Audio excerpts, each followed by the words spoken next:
주기도로 기도하심으로 1월 6일 목요일 아침 예배를 시작합니다.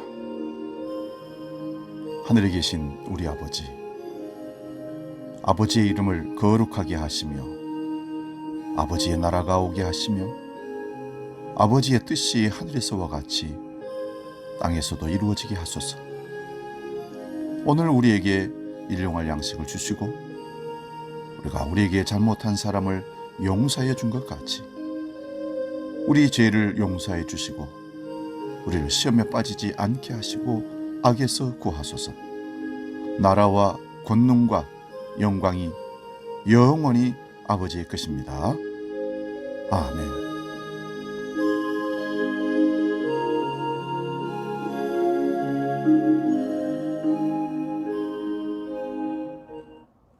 다같이 찬송가 463장 신자 되기 원합니다. 함께 찬송합니다.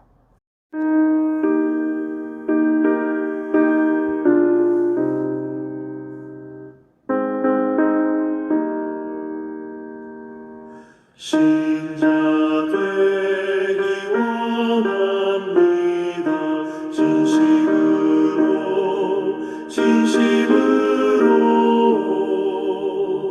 신자 되기 원합니다.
오늘 아침 우리에게 주시는 말씀은 신약성경 누가복음 11장 14절에서 17절 말씀 봅니다. 신약성경 112면에 있습니다. 누가복음 11장 14절에서 17절 봉독할 때 살아계신 주님의 음성을 들을 수 있기 바랍니다. 봉독합니다. 예수께서 한 말 못하게 하는 귀신을 쫓아내시니 귀신이 나가매 말 못하는 사람이 말하는지라 무리들이 놀랍게 여겼으나 그 중에 들으는 말하기를 그가 귀신의 왕 바알세부를 힘입어 귀신을 쫓아낸다 하고 또 들으는 예수를 시험하여 하늘로부터 오는 표적을 구하니 예수께서 그들의 생각을 아시고 이르시되 스스로 분쟁하는 나라마다 황폐해지며 스스로 분쟁하는 집은 무너지느니라. 아멘. 오늘 봉독한 말씀으로 올바른 신앙, 이런 제목으로 말씀을 상고하고 은혜를 나눕니다. 올바른 신앙을 갖는다는 것은 개인적으로나 가정적으로 또 국가적으로 교회적으로도 굉장히 중요합니다. 그 바른 신앙을 갖는다는 것은 예수 믿고 처음으로 등록한 교회와 전도하고 인도하신 분이 대단히 중요하고 그리고 교회 안에서 만나는 신앙 그룹이 중요합니다. 이유는 신앙의 배움과 영향력을 그들로부터 받기 때문입니다. 그래서 한번 장로교를 다니는 분은 끝까지 장로교를 고집하고 감리교를 다니면 감리교를 고집하는 것들을 많이 보았습니다. 먼저 믿는 사람이 본이 되어주는 신앙생활이 한 사람의 신앙생활을, 한 가정을, 교회를 바르게 세우게 된다는 사실을 기억하시기 바랍니다. 성경에는 거짓 예언자들이 참 많이 등장합니다. 구약의 아합 왕은 참 예언자 미가야의 경고보다는 거짓 예언자 400명의 예언자들의 달콤한 말을 듣고 아람과의 전투에 나갔다 결국 죽게 됩니다.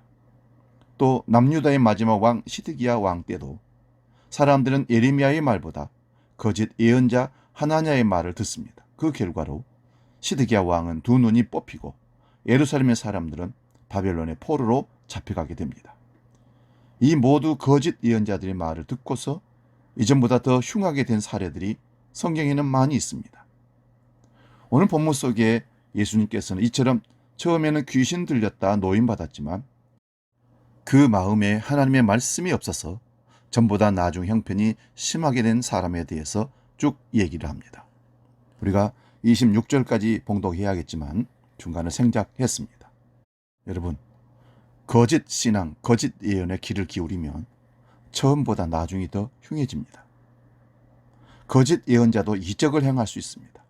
모세가 애굽 왕 바로에게 하나님의 말씀을 대언할 때 그는 지팡이가 뱀이 되는 기적을 행했습니다. 그런데 이를 본 바로 왕이 자신의 마술사들을 불러서 똑같은 기적을 행하도록 했다는 것이죠. 그러나 여러분, 그 직후 모세가 던진 지팡이로 된 뱀이 애굽 술사들이 만든 뱀을 모조리 잡아 먹어버린 것을 아십니까? 아무리 거짓 예언자들이 신기한 기적을 행하더라도 그것은 아플 때 먹는 진통제처럼 잠시뿐입니다. 어떤 사람들은 세상에서 힘든 일을 만났을 때 술이나 마약 등으로 고통을 잊으려고 합니다. 하지만 우리 모두 알다시피 그럴수록 몸은 더 망가질 뿐입니다. 오늘 말씀에 말 못하는 귀신이 들어있었던 그 귀신의 자리를 예수님이 쫓아내버리고 비워두었습니다. 그러자 문제가 생겼습니다. 26절을 보면 이에 가서 저보다 더 악한 귀신 7을 데리고 들어가서 거하니 그 사람의 나중 형편이 전보다 더 심하게 되었느니라. 잠깐의 위장된 평안과 기쁨을 주는 것, 거짓 예언을 따르지 마시기 바랍니다. 참 예언자가 있습니다. 그분은 바로 예수 그리스도이십니다. 예수님께서는 말씀하십니다. 20절에 그러나 내가 만일 하나님의 손을 힘입어 귀신을 쫓아내는 것이면 하나님의 나라가 이미 너희에게 임하였느니라. 어떤 악한 귀신도 예수님을 이길 수는 없습니다. 그분은 우리의 육신의 병과 마음을 영을 치료해 주시는 분이십니다. 마가복음 5장 21절에서 43절에는 이러한 예수님의 성품이 잘 나타나 있습니다. 12년 동안 혈루증을 앓았던 여인이 군중들 사이에 숨어 있다가 예수님의 옷자락을 만졌고 그가 나았습니다. 이거 엄청난 기적입니다. 이것만 해도 놀라운 일인데 예수님은 가던 길을 멈추시고 그 여인을 불러 세웠습니다. 그리고 여인의 모든 사연을 들으시고 따라 내 믿음이 너를 구원하였으니 평안히 가라. 내 병에 놓여 건강할지어다. 축복하십니다. 육신의 병뿐만 아니라 마음까지도 치료해 주시는 예수님은 우리를 이전보다 더 좋게 하시는 분이십니다. 그분은 세상 끝까지 우리와 함께 하시는 분이시라고 마태복음 20장 20절에 말씀하십니다. 참 예언자이신 예수님은 말씀을 성취하시고 육체의 권고함뿐만 아니라 마음의 영혼의 문제까지도 해결하시는 전천후 모든 것을 전인적으로 통치하시고 회복시키시고 고치시고 인도하시는 하나님이십니다. 그분이 참 예언자이십니다.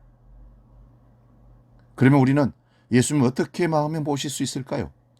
누가복음 18장에 보면 바리새인과 세리가 성전에 올라가는 장면이 나옵니다. 근데 그 둘의 예비하는 자세가 비교가 됩니다. 바리새인은 자기 종교적인 의로움과 자기 공로와 자기 행위들을 자랑하면서 떠벌립니다. 심지어는 광장 한가운데 서서 사람들에게 소리를 칩니다. 나는 이런 일 했다고. 그 두 사람이 성전에서 기도합니다. 한 사람은 나는 일주일에 2번씩 금식 기도하고 수입의 11조를 정확히 드리는 사람입니다. 그리고 난 저 세리와 같이 죄를 짓지 않는 착한 믿음의 사람입니다. 하면서 세리를 저주하면서 기도합니다.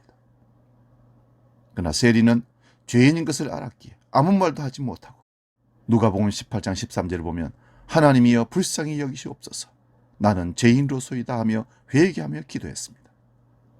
예수님을 만나서 온전해지려면 먼저 나의 허물을 고백하고 약함을 인정하며 세리처럼 겸손히 나 자신을 내어 맡겨야 합니다.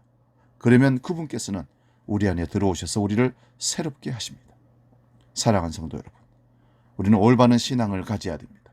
그것은 달콤한 세상의 유혹들에 귀를 기울이지 않고 하나님의 사랑 안에 거하는 것이고 하나님 앞에 서는 것입니다. 내가 죄인인 것을, 내가 연약한 자인 것을, 그래서 하나님의 도움과 능력과 지혜와 믿음이 필요한 사람인 것을 날마다 고백하며 살아가는 삶, 그런 삶이 바른 신앙의 자세입니다. 로마서 8장 38절 39절 봅니다. 내가 확신하노니 사망이나 생명이나 천사들이나 권세들이나 현재일이나 장래일이나 능력이나 높음이나 깊음이나 다른 아무 피조물이라도 우리를 우리 주 그리스도 예수 안에 있는 하나님의 사랑에서 끊을 수가 없느니라. 잠깐의 효력을 발휘하는 거짓 예언자들의 말이 아닌, 기적이 아닌 영원한 생명이시며 참 예언자 되신 예수 그리스도를 마음에 모시고 하나님 앞에서 살아갈 수 있기를 바랍니다. 그분으로 인하여 처음보다 나중에 더 좋게 되는 승리의 삶을 맛보게 될 것입니다. 오늘 우리가 추구하는 믿음은 내가 커지고 내 자랑이 많아지고 내가 유명해지고 내가 힘이 써지는 사람이 아니라 나는 약해지고 나는 내려지고 나는 없어지고 나는 사라지고 주님만 나타나는 그 삶이 되어질 때 진정한 신앙의 삶이라 말할 수 있습니다. 우리가 주님 앞에 날마다 연약한 자로, 아무것도 없는 자로, 오직 고아와 같은, 과부와 같은 연약한 보살핌을, 하나님의 보살핌을 받아야 할 사람으로 서는 것이 바른 신앙의 자세입니다. 가진 것도, 배운 것도, 경험한 것도 결코 하나님 앞에 자랑이 될 수 없습니다. 그래서 바울 사도는 내 약할 때 곧 그분의 강함이 드러난다고 선언했던 것입니다. 사랑하는 여러분, 오늘도 하나님 앞에 바른 신앙은 나는 부족하고 나는 죄인이고 연약해서 하나님의 공의의 은총이 아니고는 살아갈 수 없는 존재입니다. 간절히 사모하며 나아가는 사람, 그 사람이 바로 바른 신앙입니다. 그러면 하나님은 그 능력을 우리 안에 주실 줄로 믿습니다. 기도하겠습니다.